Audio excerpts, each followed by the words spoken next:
हाँ फ्रेंड्स, कैसे हो दोस्तों। आज हम देखेंगे एसिड एंड बेस का थर्ड पार्ट। इसके पहले हमने दो वीडियोस में देखा था how we to define acid and base according to different concepts. First video में हमने देखा था classical definitions for your acid, then acid and base according to Arrhenius concept. Similarly, acid and base according to Lorentz-Bronsted concept. Second video हमने देखा very important definition for your acid and base. That one is your Levy's concept of acid and base. और आज हम acid base का third video यहाँ पे देख रहे हैं। तो यहाँ पे हम इस वीडियो में क्या करने वाले, यहाँ पे मैं आपको आज क्या टीच करने वाला हूँ, क्या बताने वाला हूँ, it's a very important part. तो देखो दोस्तों, यहाँ पे हम आज देखेंगे what is the meaning of strong and week acid and base. मतलब हम यहाँ पे चार अलग डेफिनेशंस देखेंगे। दो डेफिनेशंस एसिड की होंगी और दो डेफिनेशन बेस की। दो डेफिनेशन एसिड के मीन्स स्ट्रॉन्ग एसिड क्या है, स्ट्रॉन्ग वीक एसिड क्या है। बेस की दो डेफिनेशन, मतलब वीक बेस क्या है, स्ट्रॉन्ग बेस क्या है। तो ऐसे चार डेफिनेशन हमको यहाँ पे देखना है। तो strong and week acid and base मतलब क्या है, किस एसिड को हम स्ट्रॉन्ग एसिड बोल सकते हैं, किस बेस को हम स्ट्रॉन्ग बेस बोल सकते हैं, या किस एसिड और बेस को हम वीक बोल सकते हैं। On which criteria you classify the acid as weak acid or strong acid, as weak base or strong base। तो दोस्तों definitions क्या है strong acid, strong base और weak acid और weak base। First of all consider a important definition and that one is your first definition हम यहाँ पे देखेंगे and that one is your strong acid। अब सभी को अब पता है what is the meaning of acid, सबको मालूम है अभी एसिड क्या है। तो strong acid हम किसे बोल सकते हैं। if you consider the acid, when that acid dissociates completely, when acid dissociates completely, you know that according to Arrhenius, according to Lorentz-Bronsted, acid is a substance which gives H plus ion proton। अगर acid dissociate होता है और it undergoes the complete dissociation, then such a type of acid is called as a strong acid। The acid which get completely dissociated and gives more number of H plus ion, that acid is called as the strong acid। जिसका dissociation complete होने वाला है, जिसका ionisation complete होने वाला है, that one is your strong acid। Now consider the example for strong acid। Suppose here आपने HCl dissolve किया in water, what happens? Suppose here there are 100 molecules of HCl। When this 100 molecules of HCl are dissolved in water, what happens? This HCl undergoes complete dissociation and it gives, you know that HCl gives H plus and Cl minus ion। इसका complete dissociation हुआ है, मतलब क्या हुआ, when you add 100 molecules into water, then it gives 100 H plus ion and 100 Cl minus ion। मतलब जितने भी molecule आपने एसिड के लिए, वो सभी मॉलिक्यूल डिसोसिएट हो गए। डिसोसिएट होने के बाद total number of H plus ion obtained here are 100। मतलब every molecule of HCl undergoes dissociation। ऐसा एसिड जो 100% डिसोसिएट होता है, that one is called as the strong acid which dissociates completely। तो ये हो गया आपका strong acid। Similarly here if we consider second definition of acid, and that one is your weak acid. Then what is the meaning of weak acid? अगर आपको strong acid समझ में आ गया होगा तो आपको बताने की जरूरत भी नहीं है. What is the meaning of weak acid? Correct? Simply it is the acid which does not dissociates completely into its solution. अगर एसिड का solution आप प्रिपेयर कर रहे हैं, अगर वो 100% डिसोसिएट नहीं हो रहा है, it does not gives the 100% ions, then here that acid is called the weak acid. It undergoes dissociation to the less extent, कुछ proportion में वो dissociate होने वाला है, not 100%. That one is called as your weak acid. जैसे कि समझो हमने यहाँ पे एग्जाम्पल लिया, suppose you are given CH3COOH. You know that this is your acetic acid, ethanoic acid according to IUPAC 10th में हमने पढ़ा है. This is your acetic acid. It's a common name. Ethanoic acid is IUPAC name. It is also called the vinegar. अगर acetic acid के 100 molecules आपने लिए और इन 100 molecule हम अगर डिसोसिएट करेंगे तो आफ्टर डिसोसिएशन इट गिव्स, यहाँ पे बॉन्ड ब्रेकिंग होने वाला है, acetate ion, it is anion, negatively charged ion, and H+ ion, इसका आयोनाइजेशन होगा.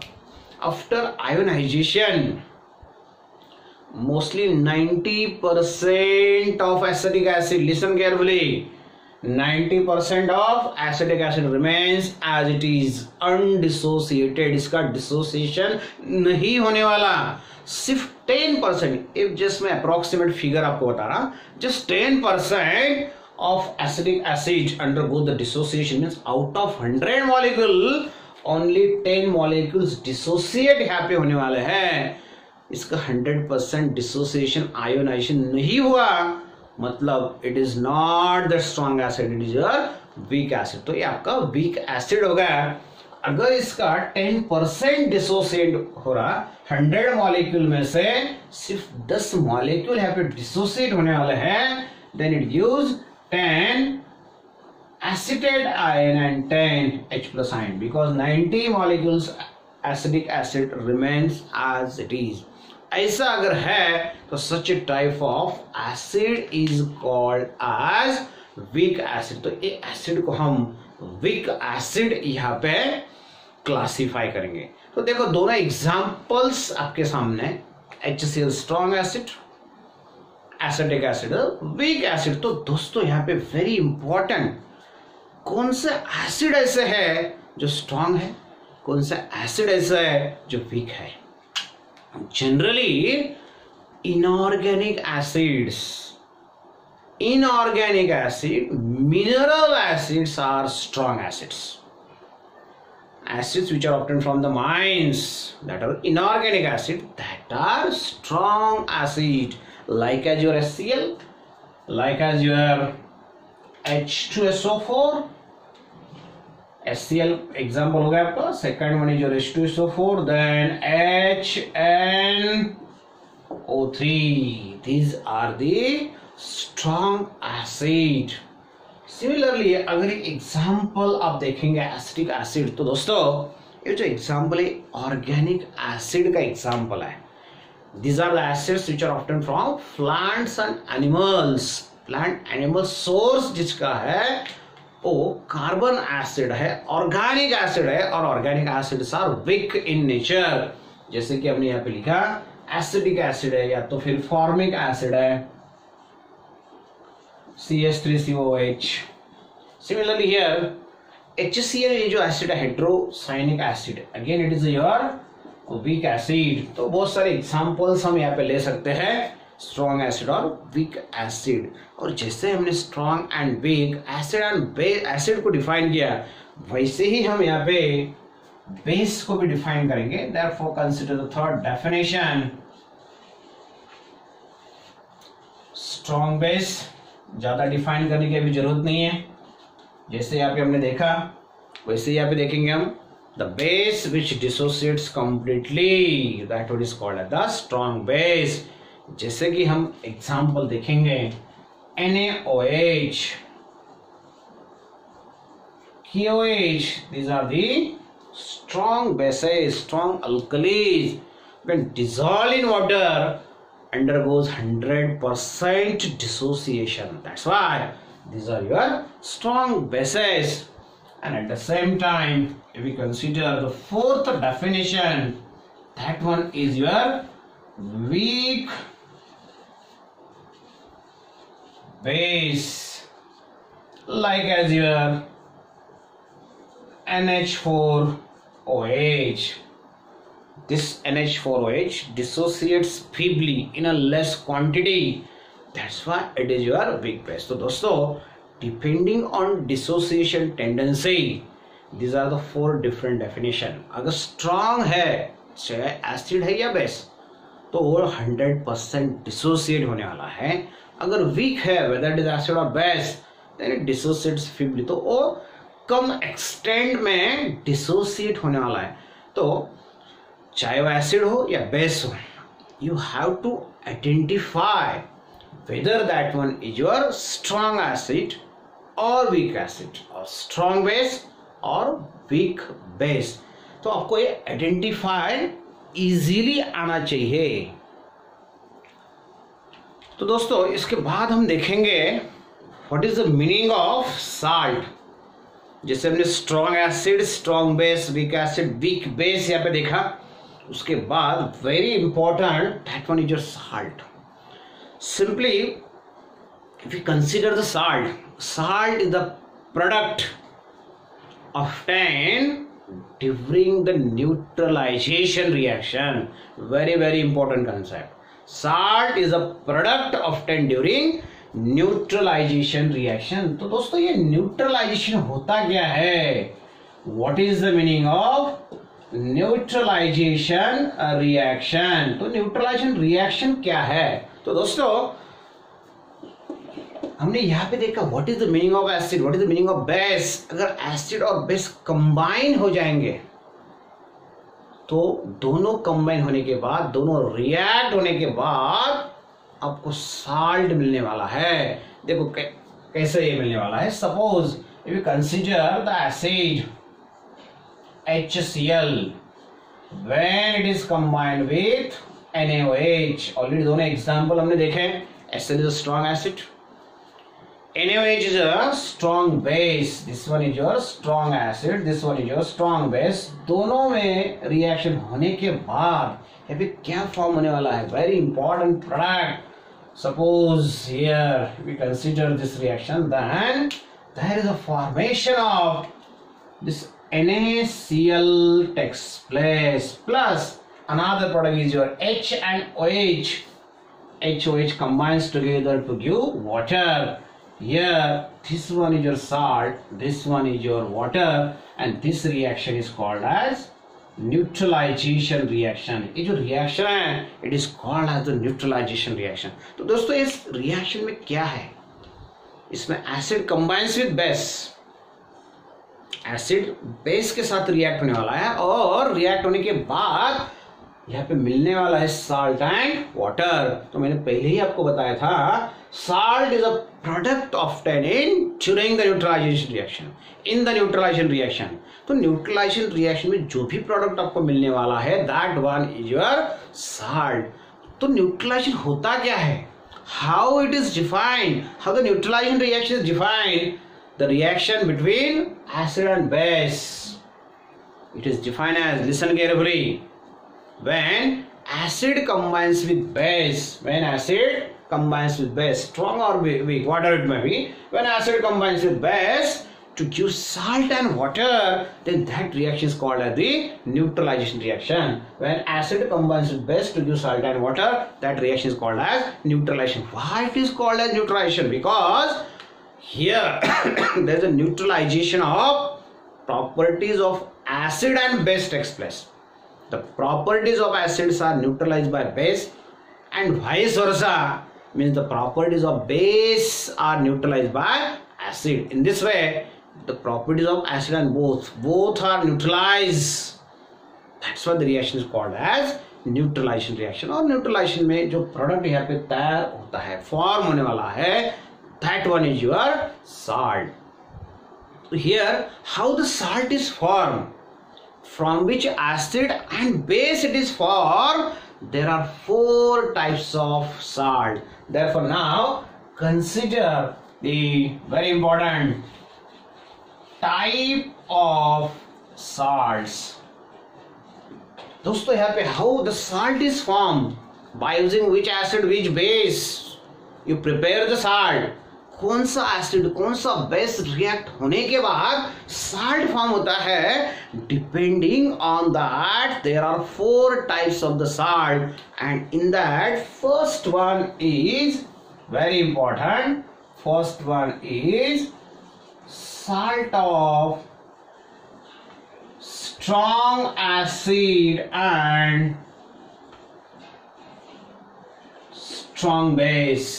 देखो फर्स्ट टाइप ऑफ साल्ट यहाँ पे है salt of strong acid and strong base. Simply it is the salt which is formed during the neutralization of strong acid by strong base. अगर reaction between strong acid and strong base में है तो उस reaction में जो भी salt form होने वाला है, that one is called as salt of strong acid and strong base. The salt form during the reaction between strong acid and strong base. जैसे कि ये reaction, just you observe that यहाँ पे HCl is a strong acid, NaOH is a strong base. अगर ये दोनों combine होने के बाद साल्ट फॉर्म होने वाला है तो ये जो साल्ट है NaCl, it is a salt of strong acid and strong base. जैसे कि और दूसरा एग्जांपल यहाँ पे हम देख सकते हैं, when H2SO4 sulphuric acid, example मैंने पहले आपको बताया, it is your strong acid. When it is reacted with NaOH, you can take your KOH also. Then what happens? Here there is a formation of this salt takes place. Na2SO4 sodium sulfate. ये 2 hydrogen, 2 times OH यहाँ पे, therefore 2 times H2O आपको यहाँ पे मिल जाएगा. तो दोस्तों ये जो Na2SO4 फॉर्म हुआ है, this is a salt of strong acid and strong base because it is formed by the combination or during the neutralization of strong acid and strong base. H2SO4 is a strong acid, NaOH is your strong base. दोनों के combination की reaction जो है, neutralisation की reaction जो है, उसमें form होने वाला साल्ट है. therefore NaCl है या तो Na2SO4 है. These are the salt of strong acid and strong. ये तो first type होगा. Now the second one is just shortly abbreviated, salt of strong acid and WB means weak base. Here it is strong acid and weak base. Salt of strong acid and weak base. तो यहाँ पे जो भी salt form होने वाला है, it is form during the neutralization of strong acid and weak base. Now consider the example.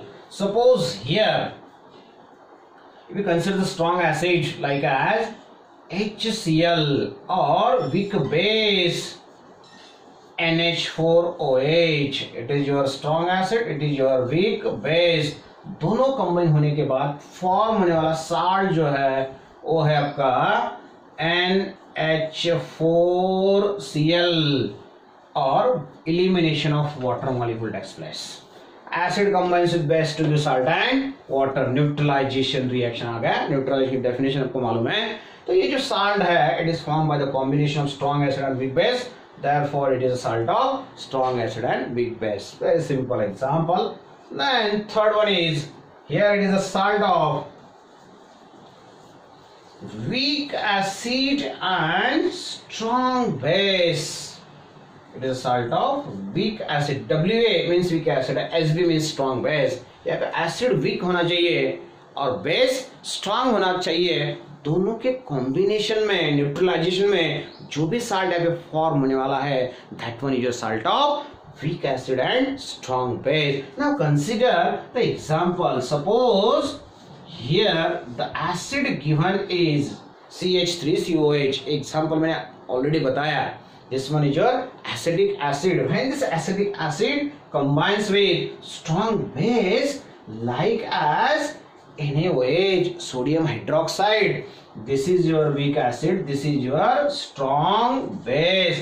दोनों combine होने के बाद यहाँ पे क्या फॉर्म होने वाला है, देखो साल्ट एंड वाटर। वाटर तो आपको मिल जाएंगे यहाँ पे, देखो AH और AOH।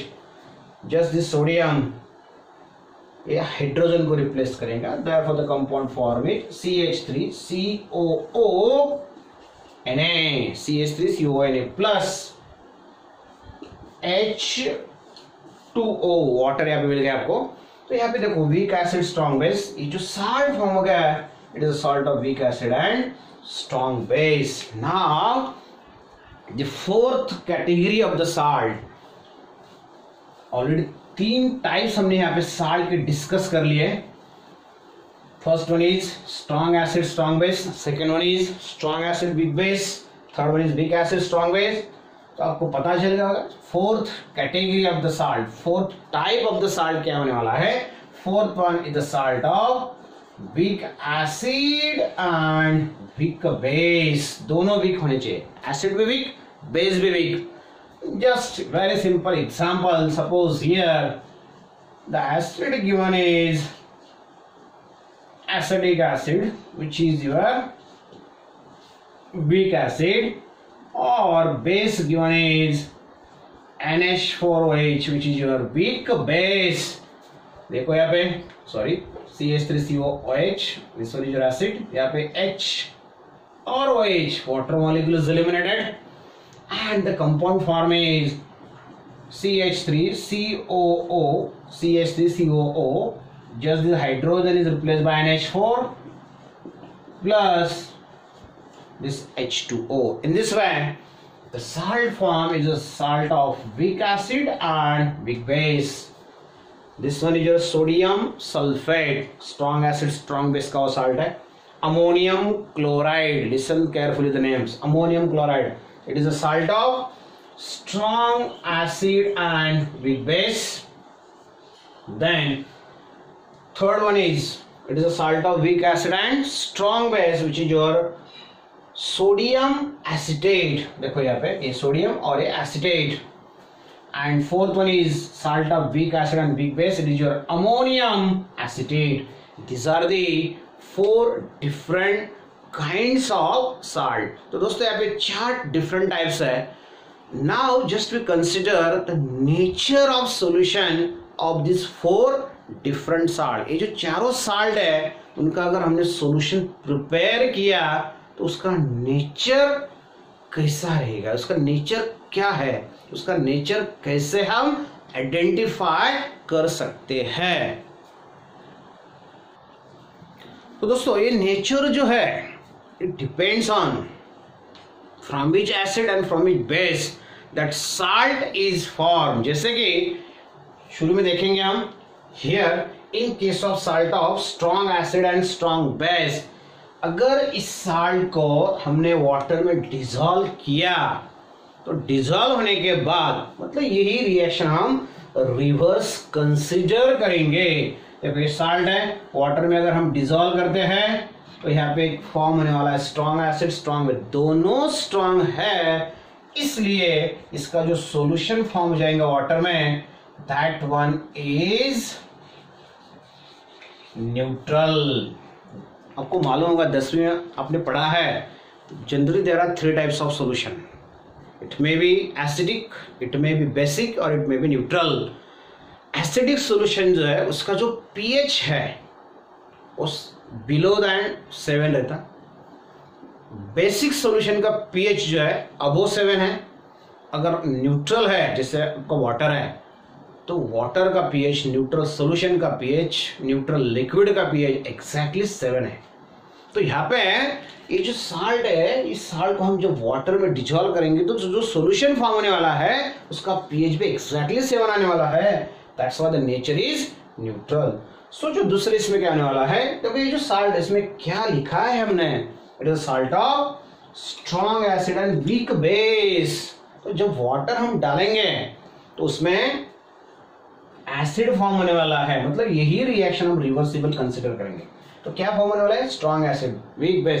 एसिड स्ट्रॉन्ग मतलब उसकी पीएच जो है वो एसिड के हिसाब से रहेंगे, उसकी पीएच जो है एसिडिक पीएच रहेंगे। और मैंने आपको बताया अभी एसिडिक पीएच मतलब क्या, below 7। Therefore this solution is acidic in nature. तीसरा तो आपको पता चलेगा अभी, तीसरे में क्या बोला है हमने, वीक एसिड स्ट्रॉन्ग बेस। अगर इसको हम वाटर में डिजोल्व करते हैं, यही रिएक्शन हम रिवर्स कंसिडर करेंगे, तो एसिड वीक और बेस स्ट्रॉन्ग फॉर्म होने वाला है। बेस स्ट्रॉन्ग है मतलब पीएच बेसिक है, बेसिक पीएच मतलब ग्रेटर देन 7, 7 के ऊपर उसकी पीएच है। Therefore the nature of the solution is basic. What about the last one, आखिरी का जो है उसका पीएच क्या आने वाला है, उसका नेचर क्या आने वाला है। देखो यहाँ पे दोनों वीक है, दोनों वीक है, इसका मतलब क्या है, exactly 7, less than 7, more than 7। It depends on how it, weak acid का मतलब आपको मालूम है, which does not dissociate completely. Weak base which does not dissociate completely, दोनों का 100% डिसोसिएट होने वाला नहीं है। स्ट्रॉन्ग अगर बोलेंगे तो दोनों का 100% डिसोसिएशन है। तो यहाँ पे अगर आपको दिया है salt of weak acid and weak base, water add करने के बाद आपको मिलने वाला है यहाँ पे एक वीक एसिड और वीक बेस। तो आपको डिसाइड करना है कि सॉल्यूशन एसिडिक है, बेसिक है या न्यूट्रल है। You can not decide, it depends on, ये तो वीक एसिड है तो ये कितना डिसोसिएट होने वाला है। अगर बेस के हिसाब से ज्यादा डिसोसिएट हो गया, ये 10% डिसोसिएट हो रहा है, ये 20% हो गया या 15%, what ever it may B, base से थोड़ा भी ज्यादा हो गया तो नेचर एसिडिक उसका आ जाएगा। या उल्टा अगर हो गया तो मतलब इससे थोड़ा ज्यादा बेस डिसोसिएट होगा, ये समझो 20% है, ये 25 हो गया तो उस सॉल्यूशन का नेचर आ जाएगा आपका basic.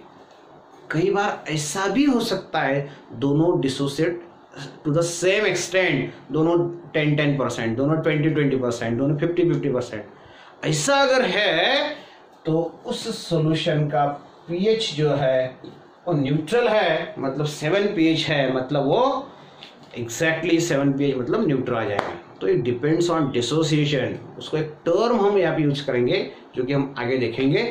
It depends on dissociation constant of acid और बेस। अगर एसिड का डिसोसिएशन कांस्टेंट ज्यादा है तो सॉल्यूशन का नेचर एसिडिक। बेस का डिसोसिएशन कांस्टेंट ज्यादा है क्योंकि यहाँ पे दोनों फॉर्म होने वाले हैं, weak acid weak base. Base का डिसोसिएशन कांस्टेंट ज्यादा है तो सॉल्यूशन का नेचर बेसिक। अगर दोनों का डिसोसिएशन कांस्टेंट की वैल्यूज सेम है, एक्सटेंट सेम है, तो सॉल्यूशन का नेचर जो है दोस्तों वो हो जाएगा आपका न्यूट्रल। तो डिपेंडिंग ऑन इट्स डिसोसिएशन। तो आज हमने देखा what is strong and week acid and base, ये कैसे फॉर्म होने वाले हैं और उनका सॉल्यूशन अगर हमने प्रिपेयर किया तो उसका नेचर क्या रहने वाला है। तो दोस्तों यहाँ पे हम रुकने वाले हैं। वीडियो अब देखने के बाद उसको लाइक करो। मैं तो कहता हूँ जैसे आप वीडियो ऑन करते हैं, देखना शुरू करते हैं, वैसे आप लाइक का बटन दबाओ। अगर आपको वीडियो अच्छा लगता है तो लाइक करो, शेयर करो, कमेंट्स करो और आपके दोस्तों को उसको शेयर करना मत भूलो। आखिरी में चैनल सब्सक्राइब करना मत भूलिए। बहुत सारे सिटीज़ जो है, मेट्रोपॉलिटन सिटीज़ हम जिसे बोलते हैं, वहाँ के कुछ टीचर्स ने मेरे साथ कांटेक्ट किया है। तो उनका थोड़ा सा मैंने उनका ओपिनियन देखा। डायरेक्टली तो नहीं बोल सकते, उनको ऐसा लगता है अगर मैं उनके लिए कुछ वीडियोस बनाऊं, उनके चैनल के लिए कुछ वीडियो बनाऊं तो काफ़ी अच्छा रहेगा। तो दोस्तों शायद मैं ऐसा नहीं करूँगा, सिर्फ मुझे ज़रूरत है आपके एक सिंगल लाइक की। अगर आप लाइक करते, उस पर कमेंट्स देते हैं, चैनल सब्सक्राइब करते हैं तो मुझे कहीं भी जाने की ज़रूरत नहीं है। दोस्तों मेरा जो चैनल है DSP केमिस्ट्री स्टडी सेंटर, उससे आप लाइक करो, शेयर करो, कमेंट्स दो और बेल चैनल सब्सक्राइब करने के बाद बेल आइकॉन प्रेस करो। मतलब जब भी मैं वीडियो आपके लिए अपलोड करूँगा उस टाइम पे आपको नोटिफिकेशन आने वाला है। तो दोस्तों आज के लिए इतना ही। Thank you, bye, take care, please stay at home and be safe. Thank you.